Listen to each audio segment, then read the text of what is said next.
Hello friends, you are watching Mr. Professor YouTube channel. This is our video lecture number 5. So today we are going to solve the 3 previous year questions of matrices. तर तुम्ही इथे बघू शकता जो पहिला question आहे तो कर्नाटका 2014 मध्ये विचारण्यात गेलेला आहे. तर पहिल्या क्वेश्चन मध्ये आपल्याला असं दिलेलं आहे बघा तो क्वेश्चन काय आहे.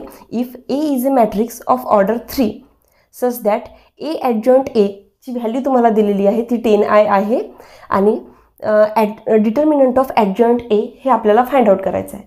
तर आधी आपण जे दिलेलं आहे आणि जे फाइंड आउट करायचं आहे ते आधी आपण लिहून घेऊया.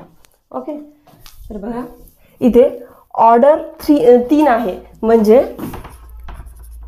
ऑर्डरला आपण n ने डिनोट करतो ना, n म्हणजे 3 आहे. ओके, आणि एक व्हॅल्यू दिलेली आहे ए ॲडजॉइंट ए ची. ओके, ती आहे 10i. आपण मागच्याच लेक्चरमध्ये सांगितलेलं आहे आय म्हणजे आयडेंटिटी मॅट्रिक्स असते. ओके, आणि डिटर्मिनंट ऑफ ॲडजॉइंट ए आपल्याला फाइंड आउट करायचं आहे. तर बघा आपल्याला या क्वेश्चनचा आन्सर फाइंड आउट करण्यासाठी जे काढायचं आहे आणि जे दिलेलं आहे त्याचं रिलेशन असलेलं मॅट्रिसेसची प्रॉपर्टीज माहीत असायला हवी, तेव्हाच आपण determinant of adjoint A find out करू शकतो. तर आपल्याला एक प्रॉपर्टी माहीत आहे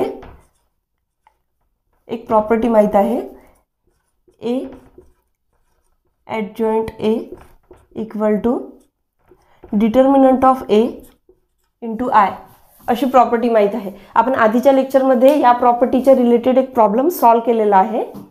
तर बघा या व्हॅल्यूशी आणि या व्हॅल्यूशी आपण कंपेअर करू शकतो. जसं आपण याला इक्वेशन 1 म्हणू आणि इक्वेशन 2 म्हणू. जर आपण या दोन्ही इक्वेशनला जर कंपेअर केलं तर आपल्याला एक व्हॅल्यू मिळते. बघा इथे 10i आहे आणि इथे डिटर्मिनंट ऑफ आय आहे, म्हणजे याला जर आपण कंपॅरिझन केलं तर आपल्याला डिटर्मिनंट ए ची व्हॅल्यू मिळते, ती म्हणजे 10. तर बघा आणि आपल्याला फाइंड आउट करायचं आहे ॲडजॉइंट ऑफ ए डिटर्मिनंट. तर या दोघांचं रिलेशन असलेली एक प्रॉपर्टी आपल्याला माहीत आहे. बघा ॲडजॉइंट ऑफ ए चा determinant equal to determinant of A to the power n-1 अशी प्रॉपर्टी आहे. तर डिटर्मिनंट ऑफ ए आपल्याला माहीत आहे जो की आत्ता आपण काढलेला आहे. तर डिटर्मिनंट ऑफ ए ची व्हॅल्यू 10 आहे आणि इथे ऑर्डर आपल्याला 3 दिलेला आहे. ती व्हॅल्यू आपण इथे पुट करू शकतो. ती व्हॅल्यू अशी पुट केल्यानंतर आपल्याला अशा प्रकारे आन्सर येईल 10 चा स्क्वेअर 100, म्हणजे 100 ऑप्शनमध्ये दिलेला आहे ऑप्शन सी. याचा अर्थ या क्वेश्चनचा आन्सर ऑप्शन सी येते. ओके, तर यानंतर आपण क्वेश्चन नंबर 2 बघूया.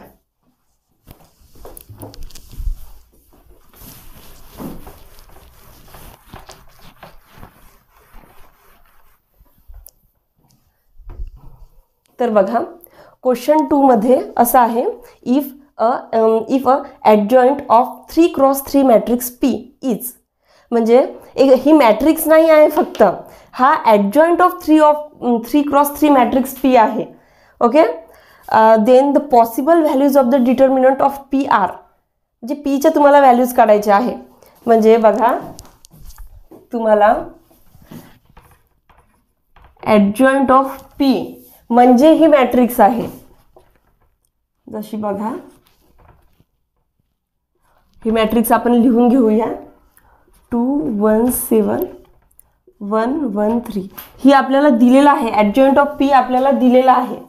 ओके, आणि फाइंड करायचे आहे Pच्या व्हॅल्यूज आपल्याला फाइंड आउट करायचे आहे, पॉसिबल व्हॅल्यूज. ओके, तर या पॉसिबल व्हॅल्यूज माहीत करण्यासाठी इथे एक आपण प्रॉपर्टी यूज करू. तर आपल्याला एक प्रॉपर्टी माहीत आहे adjoint of P equal to determinant of P चा स्क्वेअर अशी प्रॉपर्टी आहे.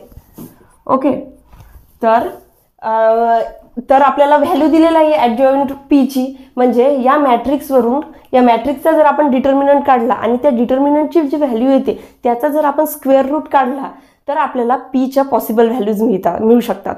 तर सर्वात आधी आपण याचा अर्थ आपल्याला सर्वात आधी या मॅट्रिक्सचा आपल्याला डिटर्मिनंट काढावा लागेल. तो आधी आपण काढून घेऊया आणि डिटर्मिनंट कसा काढला जातो हे तुम्हाला सर्वांना माहीत आहे. तर बघा आता इथे आपण काढू डिटर्मिनंट, Pचा डिटर्मिनंट काढणार आहोत आपण.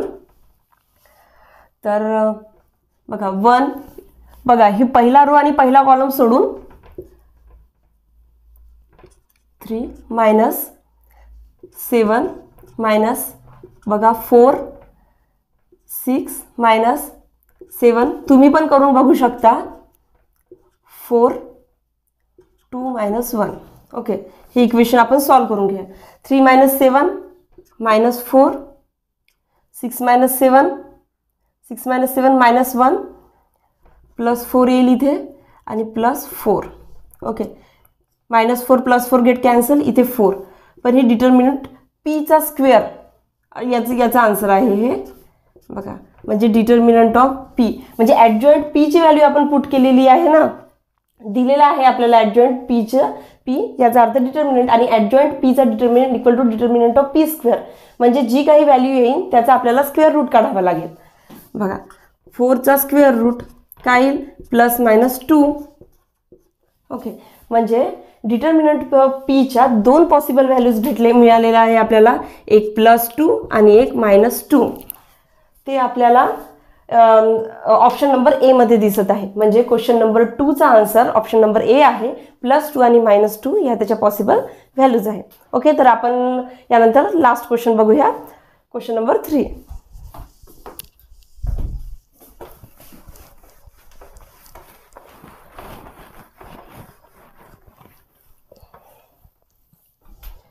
बघा, जो क्वेश्चन नंबर 3 आहे तो MSCET 2007 मध्ये विचारण्यात गेलेला आहे.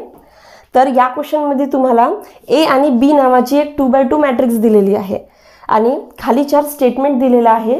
त्या स्टेटमेंटमध्ये कोणतं स्टेटमेंट बरोबर आहे किंवा मोस्ट म्हणजे सर्वात बरोबर आहे ते ऑप्शन आपल्याला शोधायचं आहे.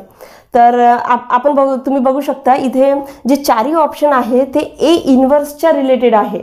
तर याचा अर्थ आधी आपल्याला इथे बघा B inverse does not exist, A inverse does not exist किंवा A inverse equal to B अशा प्रकारची रिलेशन आहे. याचा अर्थ आधी आपल्याला ए इन्व्हर्स किंवा बी इन्व्हर्स एक्झिस्ट करतो की नाही हे आपल्याला शोधावं लागेल. तर आपण कोणत्याही मॅट्रिक्सचा इन्व्हर्स एक्झिस्ट करतो हे कधी म्हणतो, जेव्हा आपण त्या मॅट्रिक्सचा डिटर्मिनंट फाइंड आउट करतो आणि तो जेव्हा नॉन झिरो येतो तेव्हा तिथे डिटर्मिनंट एक्झिस्ट किंवा इन्व्हर्स एक्झिस्ट करतो असं म्हटलं जाते. याचा अर्थ आधी आपल्याला या क्वेश्चनचा आन्सर फाइंड आउट करण्यासाठी दिलेल्या मॅट्रिक्सचा डिटर्मिनंट फाइंड आउट करावा लागेल. ओके, तर तो आधी आपण फाइंड आउट करून घेऊया. आधी दिलेली मॅट्रिक्स ॲज इट इज आपण लिहून घेऊया. 2 minus 2 minus 2 2 he A matrix आहे आणि इथेच बी मॅट्रिक्स लिहून घेऊया आपण 1 1 1 1. ओके, याचा डिटर्मिनंट फाइंड आउट करूया. 4 मायनस 2 इंटू 2 4च, मायनस मायनस गेट कॅन्सल आणि पॉझिटिव्ह येईल त्याचा आन्सर म्हणजेच 4 मायनस 4 म्हणजे इथे 0 येणार आन्सर. आणि डिटर्मिनंट ऑफ बीचा बघा 1 मायनस 1 0. म्हणजे दोन्ही डिटर्मिनंटचे आन्सर 0 आहे. म्हणजे ए इन्व्हर्स ए एक्झिस्ट करणार नाही. तर बघा, तर दोन्हीकडे ए इन्व्हर्स एक्झिस्ट करणार नाही. तर या प्रकारचे स्टेटमेंट इथे कुठे सुटेबल आहे बघा. ए इन्व्हर्स इक्वल टू बी अशा प्रकारे काहीच दिसत नाही आहे आपल्याला. ए इन्व्हर्सच एक्झिस्ट करत नाही तर ए इन्व्हर्स इक्वल टू बी येणारच नाही. तर बी इन्व्हर्स डज नॉट एक्झिस्ट 0 आहे. आपल्याला नॉन झिरो व्हॅल्यू असली तेव्हाच बी इन्व्हर्स एक्झिस्ट करणार, पण आपल्याला 0 व्हॅल्यू मिळाल्यामुळे B inverse does not exist. A inverse पण डज नॉट एक्झिस्ट आहे. याच्या डिटर्मिनंटची व्हॅल्यू पण 0 येत आहे. म्हणजे both B and C correct आहे असं आपल्याला म्हणता येईल. म्हणजे क्वेश्चन नंबर 3चा आन्सर आपल्याला डी येणार. ओके, तर हे तिन्ही क्वेश्चनचे आन्सर तुम्ही पॉज करून नोट डाऊन करू शकता.